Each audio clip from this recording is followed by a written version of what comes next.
Welcome to the basement. It is I, Basement Dweller here.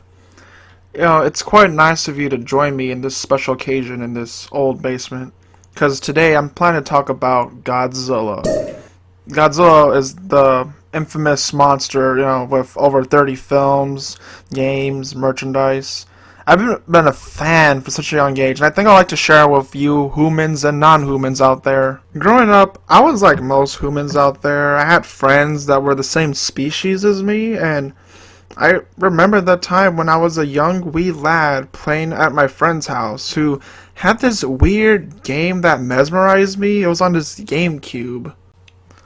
The GameCube, it's a strange device that can be used to play many games, but I'm pretty sure most people know about that, but just in case those individuals who, I know who you are, who don't know what it is, at least I mentioned it for you. Anyways, that's enough going off topic right now. Anyways, my compadre, he was playing this game where there was this purple spiky creature. He was shooting some orange beam out of his mouth and against this flying three-headed dragon. And I don't know, something about that just clicked with me. I'm like, I think this is where it started. I'm pretty sure I asked him what the game was. The game that he was playing was Godzilla, Destroy All Monsters. Yeah, that's my cringy voice, but the announcer was pretty good. But anyways, besides that was the day where I became a Godzilla fan. I remember going to my local video rental store with my parent/guardian number 001. Man, I feel old saying rental store. Anyways, I was picking up this movie, Godzilla, Mothra, King Ghidorah, Giant Monsters, All Out Attack. Whew. Sorry, that's a real long title. I was kind of wondering, at some point in the future, they're gonna make a title this long again. I doubt it, but anyways, most Godzilla fans refer to this film as Godzilla GMK for short. I remember popping in the disc, and then I was actually confused because this was the first time that I found out that Godzilla was from Japan. We actually figured out that the audio button on the DVD remote actually served a purpose, and I went to the dubs. Yeah, I know people don't like that idea, but I grew up with dubs. Anyways, after that, I rented out more films, and then I even got my very own 5 Godzilla movie set, which had a good selection of films from Showa, Millennium, and no Heisei films actually. But anyways, I also got some figurines and even some video games of my own. I remember going to the mall and going to this store, which I don't remember what it was called. But whenever I was in that store, I was always excited just to find a Godzilla film I didn't own. And it was more exciting at this point in time because even though I had internet, it was an early time of the internet where you couldn't find 100% factual information, so I could never have a clear idea of how many Godzilla films there were out there.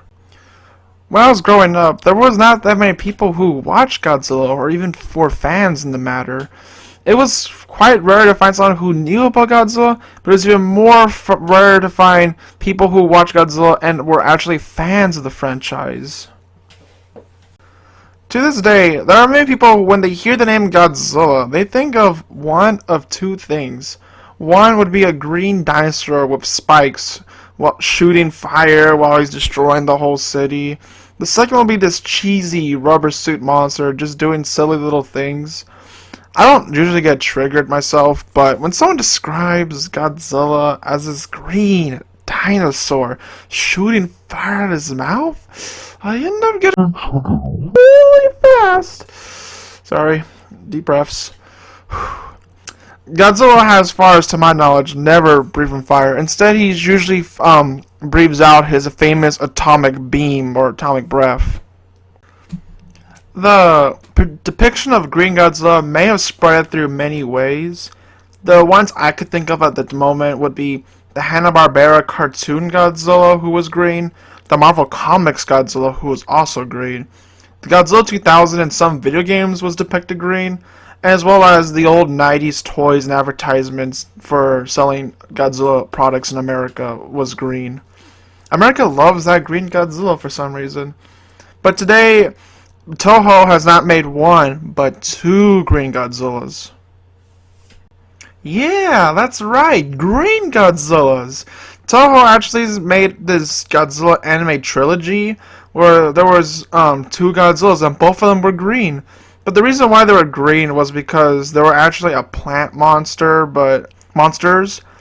But it's too bad the films never did too much of the idea of Godzilla being a plant, besides plant life evolving similar to Godzilla's DNA and stuff. But yeah, it was a small, minute detail.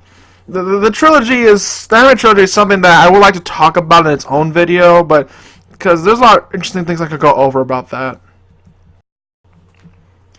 Sorry for the rambling, but I don't usually get an audience, you know. Hey, Bob. Anyways, so what made me click with the Godzilla series was something that was quite simple. I just love the design of all the Godzilla kaijus out there. They had cool designs and wicked abilities of all sorts. At this current moment, my favorite kaiju has to be Gigan, the cyborg alien monster. Gigan is this cool reptile-looking creature that has 3 large cells and a bunch of cool cybernetic enhancements. Gigan is equipped with hooked hands, a vertical buzzsaw that goes across his whole belly, a red visor that covers his eye or eyes. We're not sure how many eyes he had before the cybernation a bit. And in Final Wars, Gigan looked radical, dude. He had these scythe-like hands instead of hook hands, and they had little launcher bits that could use to grapple people. And then as well as that, in the movie, he gets modified where he has double-pronged chainsaw hands, and he could shoot little mini buzzsaws from his chest region. Now that is groovy. They really need to use this kaiju in more films, in my opinion. Another favorite kaiju of mine has to be Ghidorah, the smog monster. I remember when I was a wee young lad, I was actually scared of him. Like, I think it had something to do how the way his eyes were just always staring at you, and it doesn't help that his box art was intimidating me, and as well as that the DVD disc looked like he was staring at me. I just felt uncomfortable the whole time. As well as that, his movie came with a spooky soundtrack. It had some psychedelic moments, don't get me wrong, but sometimes the film just was straight up creepy for a kid. And a fun fact is, during the scene where Godzilla is digging through Ghidorah and there's 2 white orbs, those were actually supposed to be his eyes. It was a long debate of what were they, like were there eggs or something like that, but no, it was confirmed a while back recently that it was his eyes. The reason why they were just white orbs because they couldn't paint them in time, or there were budget reasons. I don't remember clearly which one it was, but it was one of those two. Next kaiju I'd like to talk about, who's one of my favorites, has to be Destroyer. It was he's an interesting kaiju to talk about because he was the kaiju that Godzilla couldn't defeat himself, even though at that point in time Godzilla had like this power-up ability where it was his meltdown form, which even though he was dying, he was technically stronger as he could shoot the red spiral attack whenever he wanted to. But despite all this happening, this cool epic claim, he was also the kaiju that died to the military, which I don't know. That's just something's wrong about that sentence alone. But Destroyer, his design screams like if he's the final boss to an epic video game. Like this red and spiky, has wings, has a large horn, and his cry. Oh my goodness! Toho, you did a wonderful job designing this kaiju right here. Destroyer, he was born from the Oxygen Destroyer, being active with near ancient microscopic crab-like monsters in the original Godzilla 1954 film, when the original Godzilla dies. This was a way to help integrate the original film to the quote-unquote final film where Godzilla was supposed to die. Anyways, so the monsters, the little crab creatures, they combine to become bigger creatures, and then they combine with other of the same species until they get to this nice, large form. But then Godzilla Jr. and Godzilla basically do things to him, and then he's dying. But then out of the flames, we see his final form. Now that was a dramatic reveal. I don't know, he's so cool in my eyes, and I like the way he laughs in the Godzilla Pipeworks trilogy games. And if I recall, it was Godzilla Unleashed. I'm not sure if it was the Wii or PlayStation 2 version. It was probably both of them. But at the victory animation, he just starts laughing and cackling. Like, he felt like an evil creature out there. That's why I really like him a lot. Wait a minute. What is that sound? Oh gosh, I hope it's no basement monster here. Anyways, sorry for that. Back to Marvel Kaijus. The next kaijus I want to talk about is King Ghidorah and Mechagodzilla. They're one of my last few top kaijus out there. King Ghidorah, or otherwise known by other people by the name of King Ghidorah, is this cool golden dragon that has 3 individual heads and 2 tails and a pair of wings. I love how the recent Godzilla film managed to have the Godzilla heads. I mean, not the sorry, that sounds silly. Sorry, basement air. It's weird here. The King Ghidorah heads have individual personalities to them. I'm referring to the Godzilla King of the Monsters in 2019 film, if you're wondering, just in case you're watching this film in the future. King Ghidorah is kind of interesting because he's considered the arch nemesis of Godzilla. He's like the Joker, Joker to Batman relation of Godzilla and Ghidorah, even though they're not semi-frenemies and some. Most continuities of Godzilla have to have King Ghidorah because he has a lot of market value and it's a pretty popular kaiju, which he has cool abilities like the gravity beams that could sometimes change gravity. I don't know. I think only one film actually did what it was called gravity beams, but that was Kazar Ghidorah, which is a separate Ghidorah from the film Godzilla Final Wars. The point is, King Ghidorah is a pretty cool kaiju. 3 heads are better than 1. Now, what I love about many franchises with a cool character and stuff is whenever they introduce the robot, clone, or altered versions of them, known as doppelgangers. Luckily, Godzilla has both the altered doppelganger and the robot doppelganger. The altered one is being Space Godzilla, which is similar to Godzilla, but he's like cool cosmic powers, but we're not going to talk about him. What I want to talk about is the robot doppelganger. His name is Mechagodzilla. The idea of Mechagodzilla is just amazing. Like, we have the cool Godzilla idea, but then what if we just have a robot, version of him, which sounds cool on paper, giant robot versus, giant monster. It's phenomenal. I think there's a whole franchise based on that. Oh, not franchise, genre, which is like other films like Pacific Rim are based on. My favorite version of design-wise of Mechagodzilla has to be Kiryu from Godzilla Against Mechagodzilla and Godzilla Tokyo SOS, just because he looks like the most accurate depiction of a metal version of Godzilla. And then the Showa Mechagodzilla is my favorite ideal Mechagodzilla, where he's actually working against the human race and is trying to eliminate Godzilla for evil purposes. But he always looks like he's like made of tin and it's like not too strong. I know there's an IDW comics, they made it where the Showa Mechagodzilla was just like a cheaper version of Kiryu, which is a pretty cool concept. And then we got the Heisei Mechagodzilla.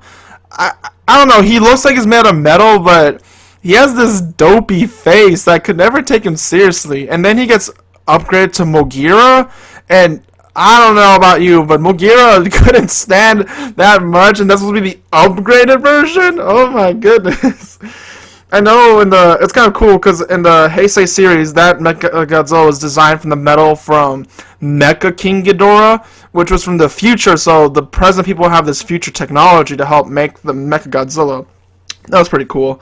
And then we also have the anime trilogy Mechagodzilla, which he has a cool design and stuff, but it's kind of weird as well. But I can't say too much about him because we never get to see him become active into the second film. But the second film, it was a city. It wasn't the true Mechagodzilla. I thought it was going to be a cool epic fight, but then it also made no sense because that Godzilla was 300 meters tall and that Mechagodzilla was like 100 meters or something like that. 50 or 100. I don't remember the size he was, but point is, it didn't make sense unless he grew, but no, instead they just went that it was a city that was alive, and I don't know, weird parts of the film series. Before I make this whole video rambling about a bunch of my favorite kaiju, we should talk about, the kaiju that the whole franchise is based on, which is Godzilla. Godzilla has many cool designs, but my favorite one has always been Godzilla 2000. The way he has this cool epic spike pattern and that one large one in this middle, and then like he has purple spikes instead of the usual white dorsal plates. And his atomic beam, instead of being the signature blue, it was orange, which I always thought that was a cool idea. to have different colors, which we didn't get that played around with until Shin Godzilla, where we have purple color for his atomic beam. And speaking of Shin Godzilla is my second favorite design. His skin looks all crispy and burnt-like, and he has a large mouth filled with a bunch of teeth, and he has a silver eye membrane that protects his eye whenever it's in danger. I mean, it has like a bunch of like toenails growing over his feet, even some on his leg. And he always had this cool mangled up tail that sometimes has a face on it. It's a weird controversy to talk about the tail face theory. Anyways, and my favorite feature of him is just that tubular, cool split jaw.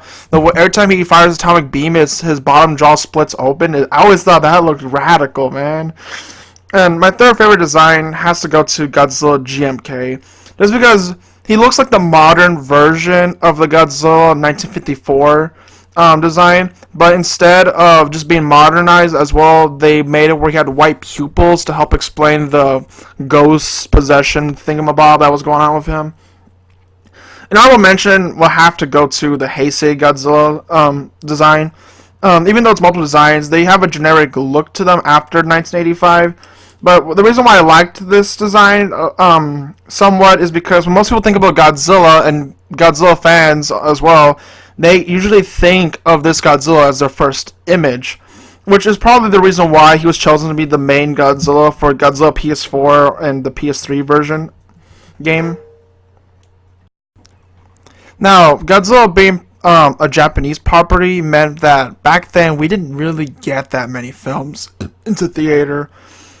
And because of this, I remember Godzilla 2014 being a film that was being hyped up. Like, I remember I was actually like quite young. I'm not sure how many years it was before waiting for this film to come out, but I remember my friend who introduced me to the Godzilla series. He thought this fan art was the official Godzilla design, which I kind of liked it a lot. I'm kind of sad it wasn't designed, but this Godzilla had extra spikes over his back, and then he even had little spikes all over his arms covering him. Oh, it looked really cool, but sadly that wasn't the 2014 film it was. I like the design of 2014, but I like the fan one. Anyways, it was a magical night seeing the 2014 film. I remember watching this in 3D, which the only thing I only saw in 3D was the city names, which is kind of a bummer, but it didn't matter to me because I was watching this Godzilla film. And I remember seeing all these people shout and being excited whenever Godzilla was on screen. It made me realize that I wasn't the only Godzilla fan out there. I felt quite special that day. It's a shame that film kind of teased Godzilla's appearance, but it's a good film. You know, I would like to talk about it. You know, the beginning half was really strong. I do say so myself.